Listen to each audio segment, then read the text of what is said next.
9h-10h, Sud Radio, la vérité en face, Patrick Roger.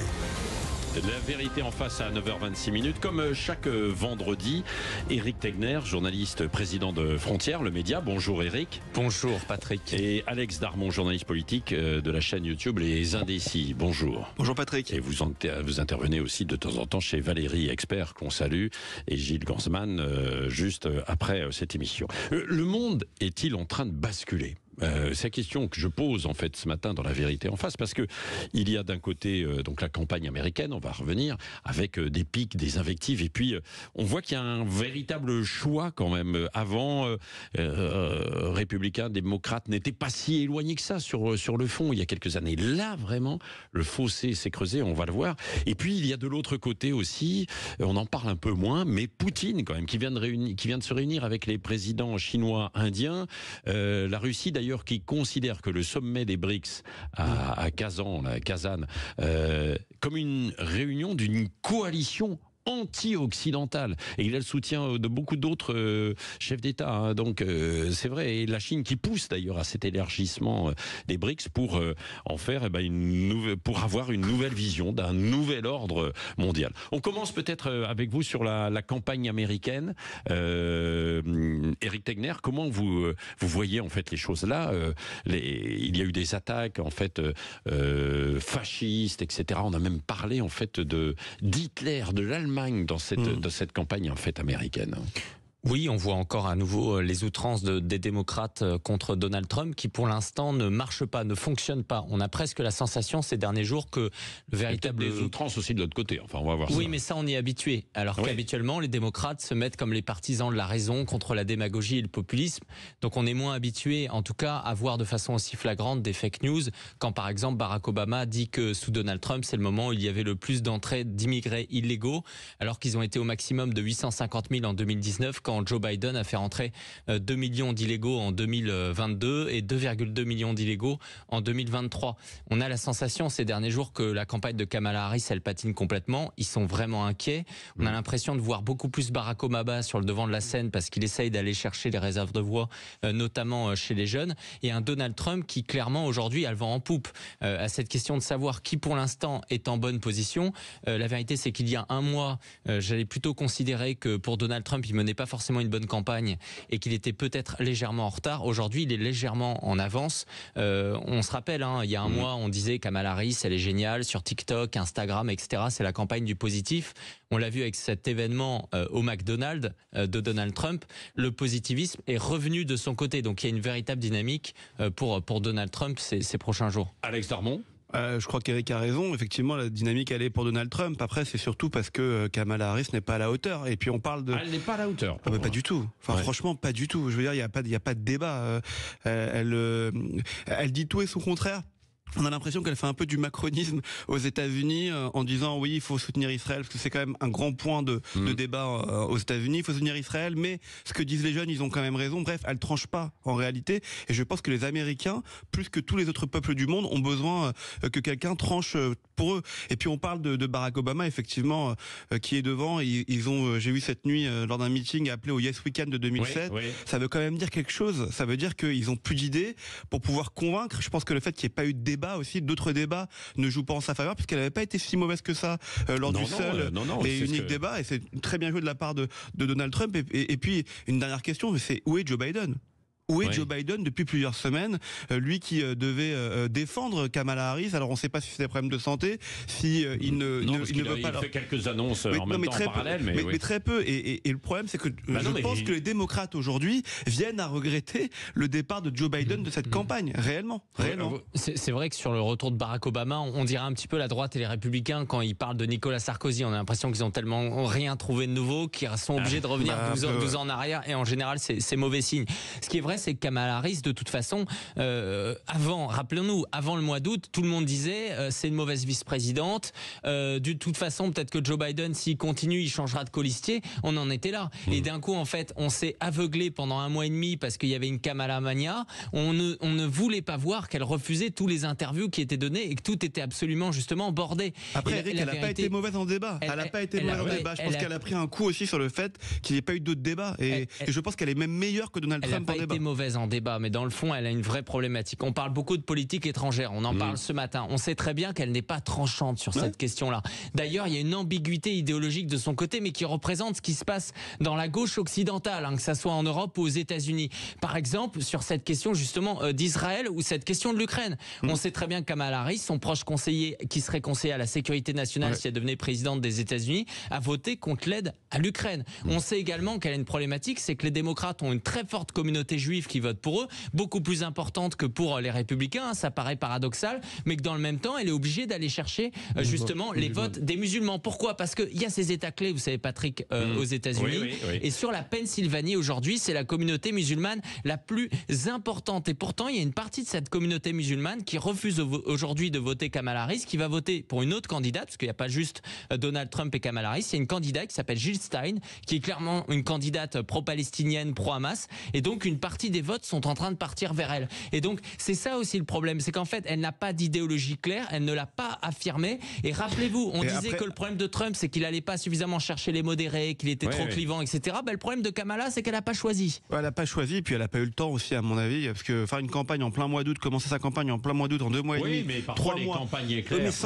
mais sans colonne vertébrale, parce que c'est ça le fond du problème, c'est qu'elle n'a pas de colonne vertébrale politique. Elle a été elle a été 4 ans vice-présidente. Oui, mais ce que j'allais dire, si on était en vice-présidente 4 ans, elle n'a pas été repérée pendant 4 ans comme vice-présidente. Elle avait promis des choses sur l'immigration qu'elle n'a pas tenues. Elle le paye aussi aujourd'hui. Maintenant, il faut aussi parler de l'autre côté et de Donald Trump. Donald Trump, c'est pas non plus une campagne exceptionnelle ce qu'il est en train de faire.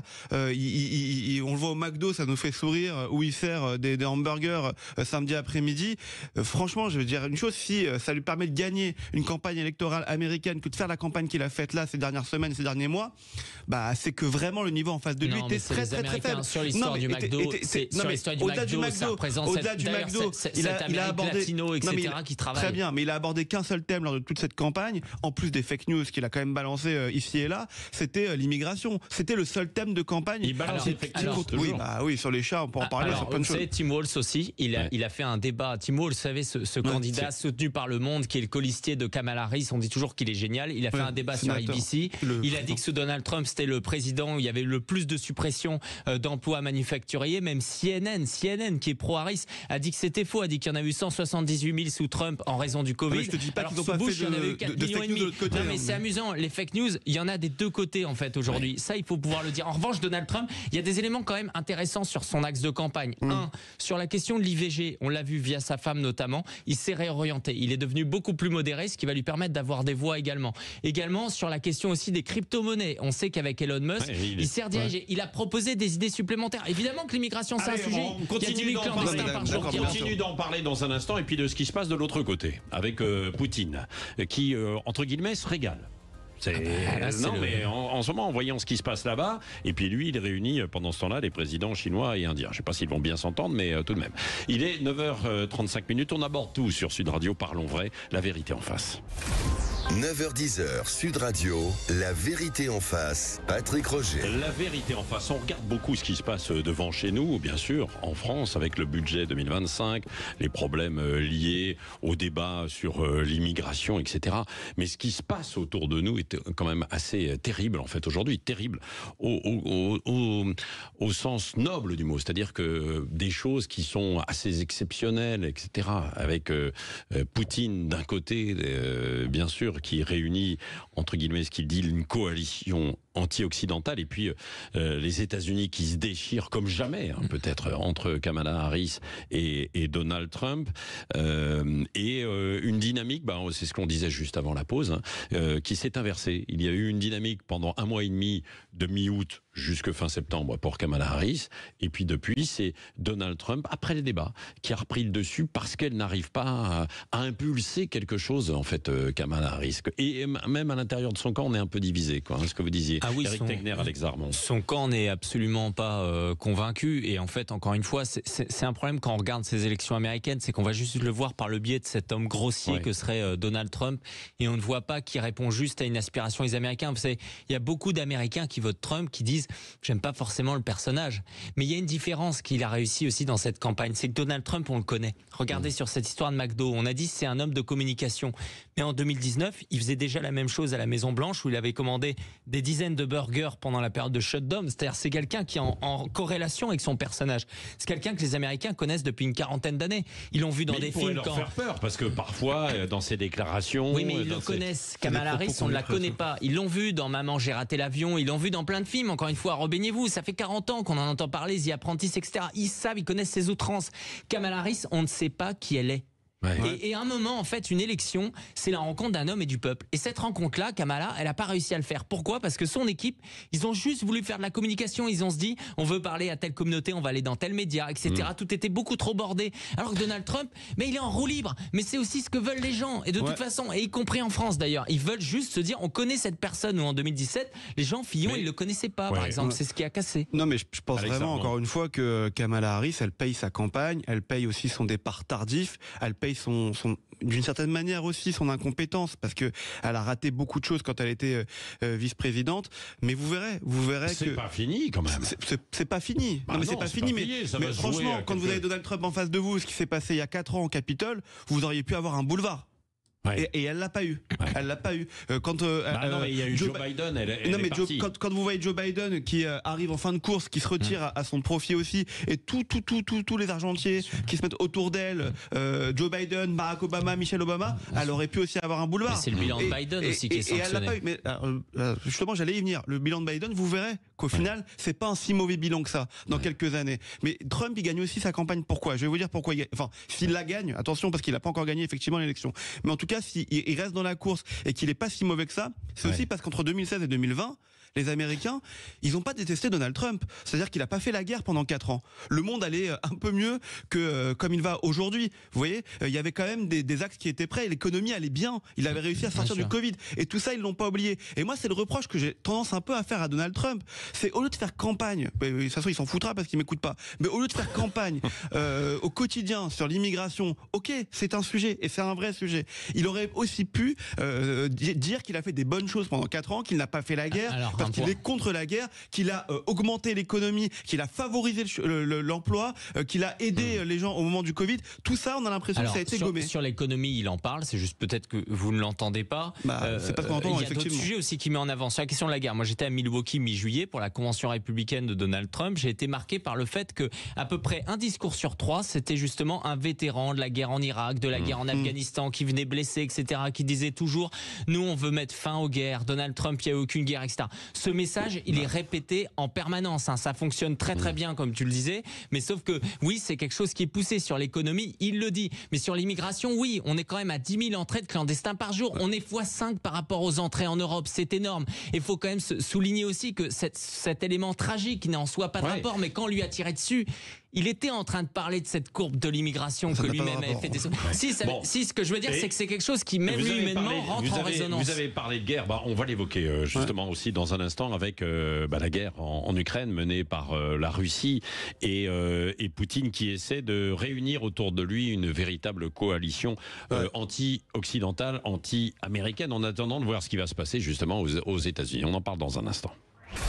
9h-10h, Sud Radio, la vérité en face, Patrick Roger. Pendant qu'il y a cette campagne aux États-Unis, il y a de l'autre côté Vladimir Poutine qui a réuni à Kazan une réunion que certains appellent, et la Russie notamment, une coalition anti-occidentale. Il n'y avait pas n'importe qui, c'est-à-dire qu'il y avait les responsables chinois, indiens, le président sud-africain. Il y a même eu le secrétaire général des Nations Unies, Antonio Guterres, qui est allé en fait là-bas, alors qu'on disait qu'il ne fallait plus parler avec Poutine. Et la Chine, d'ailleurs, qui pousse en fait aussi derrière, parce qu'elle veut légitimer sa vision d'un nouvel ordre mondial. C'est vrai qu'on n'en parle pas énormément, mais c'est capital ce qui est en train de se passer en fait là-bas. Eric Tegner, cette réunion cette fin de semaine. Capital, et avec une vraie force de la part de Vladimir Poutine, c'est qu'il arrive à rassembler des gens différents. Parce qu'il faut noter que l'Inde n'est pas du tout dans son camp par rapport à la question de l'Ukraine. C'est un allié de la France. Modi d'ailleurs a précisé, a rappelé, a condamné l'invasion de l'Ukraine pendant pendant ce sommet, et pourtant, justement, Vladimir Poutine arrive à les réunir. Alors que de l'autre côté, le G7 avait justement exclu la Russie du G8, du coup. Donc on se retrouve avec un Poutine qui sait aussi jouer ses cartes. Et on sait qu'avec la Chine, c'est un rival. On l'a vu avec les soldats nord-coréens qui vont aider les Russes sur le conflit en Ukraine. La Chine n'est pas forcément contente de ce pas de deux entre l'allié nord-coréen et l'allié russe, mais ils se sentent obligés d'être autour de la table avec Vladimir Poutine. Donc là, en cela, il est fort. Et surtout, c'est symptomatique de notre aveuglement sur deux réalités. D'abord, c'est que la guerre en Ukraine aujourd'hui, elle patine. On le voit même, Emmanuel Macron, il est en train de revenir en arrière où il appelle non plus à la victoire de l'Ukraine, mais il appelle à la paix. C'est-à-dire que c'est en fait ce que demandaient les pro-russes il y a à peu près 2 ans, ceux qu'on qualifiait de pro-russes. Et deuxième élément, on se rappelle de Bruno Le Maire qui disait on va mettre l'économie russe à terre. Quel était ce sujet ?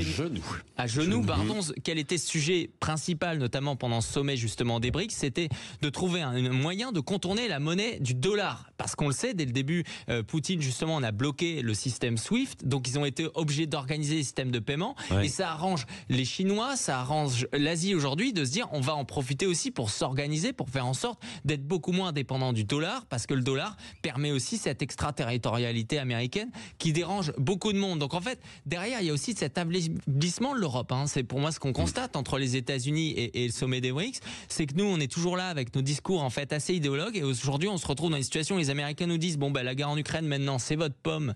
Vous vous débrouillez avec ça, et on devient très dépendant aussi des Chinois de plus en plus parce que leur débouché économique c'est chez nous et qu'on se sent un peu contraint d'accepter leurs investissements. Donc on est assez affaibli. Tout à fait d'accord avec cette vision. Non, mais c'est la victoire de la Russie pour le moment sur le monde entre guillemets. Vous l'avez dit, les pays quand même. Moi, je suis pas serein. Les pays qui ont rejoint ce sommet des BRICS, en l'occurrence, s'appelle comme ça. Parce que vous avez donné tous les pays, mais il y a la Turquie aussi. Il y a le Brésil avec Lula. Et en fait, moi, je vois en ce sommet, si vous me permettez, effectivement, la séparation entre deux mondes. Ça va pas plaire à Eric, mais entre le monde occidental d'une certaine manière. Je soutiens pas ce monde. Je suis pas du côté de l'Iran. Non, mais justement. Parce qu'il y a l'Iran derrière. Il y a l'Iran et il y a la Russie qui dit qu'elle veut développer lors de ce sommet ses relations avec l'Iran. Voilà. Donc au moins ce qu'on peut reconnaître à Vladimir Poutine, c'est qu'il est cohérent dans son discours. C'est qu'il a choisi son camp à tous les niveaux et que lui au moins il s'y tient. Le problème aujourd'hui, c'est que l'Europe n'est pas du tout cohérente. Voilà, c'est que vous avez deux puissances en Europe, l'Allemagne et la France, qui ne sont pas d'accord sur les grands sujets internationaux, notamment sur ce qui se passe en Israël, quand vous voyez les propos du président de la République français hier. Et donc, dans ces cas-là, c'est en train d'exploser complètement au niveau de l'Europe. Donc moi, je suis très inquiet, en réalité, parce que de l'autre côté, c'est en train de s'organiser. La Russie, en faisant ce sommet des BRICS qu'elle a créé, je crois que c'était dans les années 2010, elle est en train de développer sa puissance, son hégémonie, internationale, et elle en train de prendre le pas sur le reste du monde. Maintenant, il y a une donnée, on en parlait juste avant, c'est qu'est-ce qui va se passer pendant les élections américaines. Ça aussi, ça compte énormément, parce qu'on sait que Donald Trump n'est pas forcément très copain avec Vladimir Poutine et qui saura lui dire. Est-ce qu'il est plus copain que Kamala Harris? Il sait mettre les angles, lui. En revanche, Kamala Harris, elle n'est pas du tout copain avec lui. Et donc, à ce moment-là aussi, va se redessiner quelque chose. Ce que je veux vous dire par là, c'est que ce sommet des BRICS, c'est un coup d'avance, effectivement, pour la Russie, mais c'est aussi un coup d'avance sur la stratégie mondiale qui se dessine. En gros, je vais me permettre d'utiliser le terme, vous avez le début d'une 3e guerre mondiale, entre guillemets, qui est en train de se dessiner. Vous avez des blocs qui sont en train de s'aligner et de se réunir entre eux. Quand vous voyez hier que l'Iran, effectivement, est reçu en grande pompe par la Russie, que la Turquie est elle aussi reçue en grande pompe par la Turquie, que dans le même temps, Erdogan tient des propos complètement incroyables en disant que Gaza est le plus grand cimetière d'enfants, mais il faut quand même lui rappeler les chiffres de la guerre entre la Russie et l'Ukraine, je crois qu'il les a oubliés.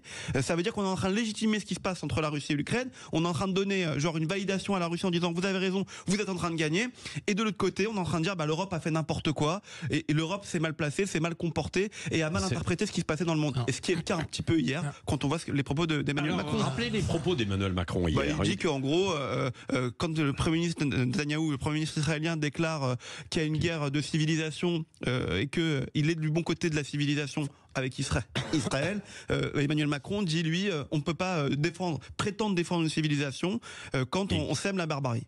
Voilà. Alors, et ça, c'est quand même des propos incroyables. Moi, ce que je note, c'est que en plus, la France, l'Europe, c'est le seul point que je partage avec toi, ils sont confus. Ça veut dire que ils sont contre la Russie, etc., qui est en train de mener ce bloc. Justement, ils refusent toute diplomatie, toute logique de géopolitique avec un pays qui est quand même frontalier de l'Europe, qu'on va pas supprimer aussi de la carte aujourd'hui géopolitique.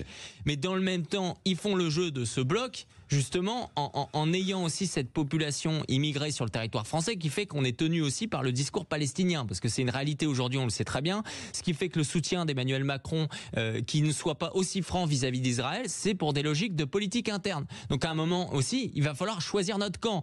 Moi, je veux bien qu'il commence à dire oui, il faut faire attention justement à ces éléments de politique interne qui commencent à faire preuve de subtilité. Mais dans ce cas-là, qu'il élargisse cette subtilité et qu'ils se disent on va essayer d'être un petit peu malin, parce que là, j'ai l'impression que justement, on est perdant des deux côtés. Et sur la Russie, qu'est-ce qu'on a fait? On a poussé justement à une alliance. Alors c'est pas que nous, bien entendu, c'est aussi l'invasion de la Russie, de l'Ukraine par la Russie. On a poussé à ce que le plus grand pays du monde, ça veut dire la Russie, soit allié avec le pays le plus peuplé du monde, c'est-à-dire la Chine. Et aujourd'hui, on est là en train de dire ah oui, mais ils sont alliés avec les méchants, avec l'Iran, etc. Mais la diplomatie, la géopolitique, c'est pour faire en sorte de créer justement des alliances qui soient les bonnes. Et l'alliance avec Israël, c'est une bonne alliance, mais ça doit passer par de la clarification. Ça veut dire qu'il y a des pays avec lesquels on pourrait tout à fait travailler. Oui, mais je suis désolé, entre la Russie et l'Iran, moi, je préfère la Russie, parce que la Russie, c'est un pays sur lequel, bien sûr, est divisé. Ça peut pas être un allié. Ça peut pas être un allié. Mais tu peux pas dire ça. Tu sais très bien que la Russie a joué un rôle dans ce qui s'est passé le 7 octobre indirectement. Je parle en tant que culture. Oui, mais on sait très bien. La Russie ne peut pas être un allié. La Russie n'est pas fiable parce que c'est un pays justement eurasiatique. Ça veut dire qu'il est sur les deux côtés.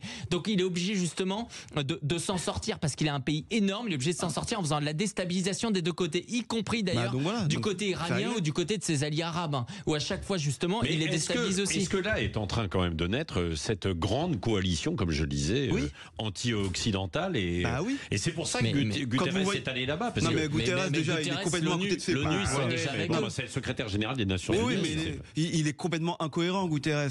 Mais sur les votes façon contre l'Ukraine, on l'avait déjà vu, cette alliance de ce côté-là. Le problème, c'est que eux, ils savent avoir une position claire. Et d'ailleurs, non mais là on parle de Guterres. Guterres, il est complètement incohérent. Guterres, je suis désolé, il dit qu'il est entre guillemets qu'il faut arrêter la guerre de la Russie et tout, il va serrer la main le lendemain de Poutine. Enfin, c'est complètement incohérent. Mais ça, c'est l'ONU.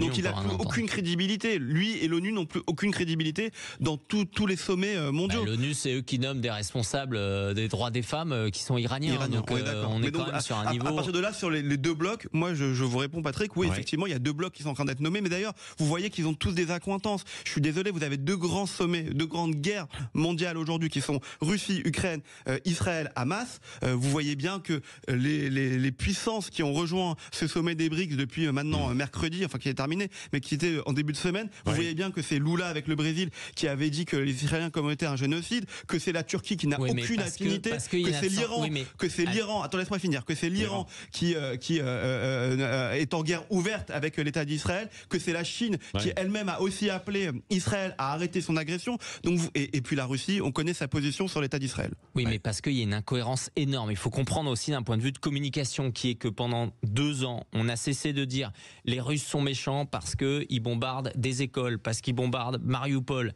Et les Russes, ils expliquaient quoi? Ils disaient oui, mais les Ukrainiens aussi, les soldats ukrainiens se cachent dans les écoles. Quand on bombarde les écoles, il n'y a pas des enfants. Et quand il y a des morts, c'est des dommages collatéraux. C'est des choses complexes, effectivement. Et moi, je l'ai vu parce que j'étais à Mariupol pendant 2 mois là-dessus. Et de l'autre côté, d'un moment, on se retrouve avec Israël qui bombarde Gaza, où il y a effectivement des millions de morts chez les enfants. Et cette fois-ci, milliers de morts. Et cette fois-ci, l'argument, justement, cette fois-ci, on inverse l'argument. Ça deviendra un bon argument de dire oui, mais le Hamas se cache parmi les populations civiles. Il y a des dommages collatéraux. On n'y peut rien. Si, il y a un problème. Mais non, parce que c'est pas dans le même sens. On fait une guerre morale. Ça s'est renfermé contre nous. Parce que la guerre, c'est la guerre, en fait. Oui, on est d'accord. C'est la guerre. Oui, mais on aurait dû avoir le même opinion sur l'Ukraine, la regarder non pas d'un point de vue moral, mais géopolitique. Éric Tegner, journaliste, président de Frontières. Vous pouvez retrouver évidemment justement des débats, des enquêtes dans Frontières. Et puis vous, Alex Darmon, la chaîne YouTube Les Indécis. Ça tombe bien, Les Indécis, effectivement, aujourd'hui dans ce monde. Dans un instant, c'est Valérie Expert.